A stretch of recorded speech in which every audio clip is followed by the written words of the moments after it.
राष्ट्रीय सुरक्षा सलाहकार अजीत डोभाल फिलहाल चीन के दौरे पर हैं। डोभाल 25 अगस्त को बीजिंग में चीन विदेश मंत्री वांग ई के साथ भारत चीन सीमा विवाद पर विशेष प्रतिनिधि की बातचीत के 25वें दौरे में शामिल होंगे। यह बैठक ऐसे समय में हो रही है जब अरुणाचल प्रदेश सीमा पर चीन की गतिविधियों को लेकर चिंताएं फिर से बढ़ गई हैं। बातचीत में सीमा विवाद, द्विपक्षीय संबंधों और क्षेत्रीय घटनाक्रमों पर चर्चा होने की उम्मीद है। ये दौरा इसलिए भी अहम है क्योंकि 2020 में गलवान घाटी में हुई झड़प के बाद चीन और भारत रिश्ते सुधारने की कोशिश कर रहे हैं। सीमा वार्ता के लिए भारत के विशेष प्रतिनिधि डोभाल अपने चीनी समकक्ष वांग के निमंत्रण पर चीन की 2 दिवसीय यात्रा पर है। विदेश मंत्री के अलावा उनकी चीनी उपराष्ट्रपति हॉन झेंग से मुलाकात होनी है। यह बैठक 12 और 13 सितंबर को दिल्ली में होने वाले ब्रिक्स सम्मेलन से पहले होने की वजह से और अहम हो जाती है।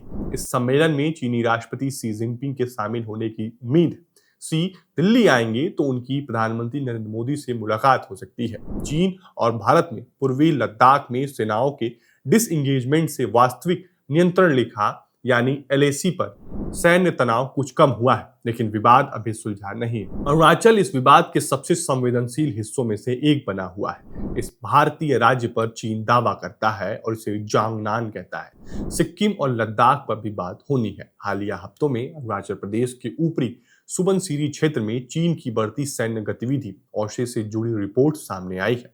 ऐसे में पूर्वी सेक्टर पर फिर से ध्यान केंद्रित हुआ है। इन घटनाक्रमों ने नई दिल्ली और बीजिंग की द्विपक्षीय संबंधों को बेहतर बनाने की कोशिशों में जटिलता की परत तोड़ दी है। इस पर भी बीजिंग में चर्चा की उम्मीद है। साल 2003 में स्थापित विशेष प्रतिनिधि तंत्र भारत चीन सीमा विवाद को सुलझाने का मुख्य राजनीतिक ढांचा है। इसे बनाया गया था ताकि बातचीत को सैन्य या राजनयिक चैनलों तक सीमित न रखकर समाधान के व्यापक पहलुओं पर विचार किया जा सके। इस तंत्र से कोई अंतिम समाधान नहीं निकला, लेकिन इसने तनाव के बीच वरिष्ठ स्तर पर बातचीत के लिए व्यवस्थित मंच दिया है। चीनी विदेश मंत्रालय के प्रवक्ता लिन जियान ने एसआर यानी विशेष प्रतिनिधि वार्ता को चीन और भारत के बीच सीमा विवाद पर बातचीत का मुख्य जरिया और आपसी हित के मुद्दों पर बातचीत के लिए एक महत्वपूर्ण मंच बताया। लीन ने कहा कि डोभाल और वांग सीमा विवाद पर गहन चर्चा करेंगे और द्विपक्षीय, क्षेत्रीय और अंतर्राष्ट्रीय मुद्दों पर विचारों का आदान प्रदान करेंगे। 25 अगस्त की बैठक जून 2020 में पूर्वी लद्दाख की गलवान घाटी में हुई झड़प के बाद भारत चीन संबंधों में बेहतरी की कोशिश है। गलवान के बाद दोनों पक्षों में लंबा गतिरोध रहा, जिसने द्विपक्षीय संबंधों के लगभग हर पहलू को प्रभावित किया।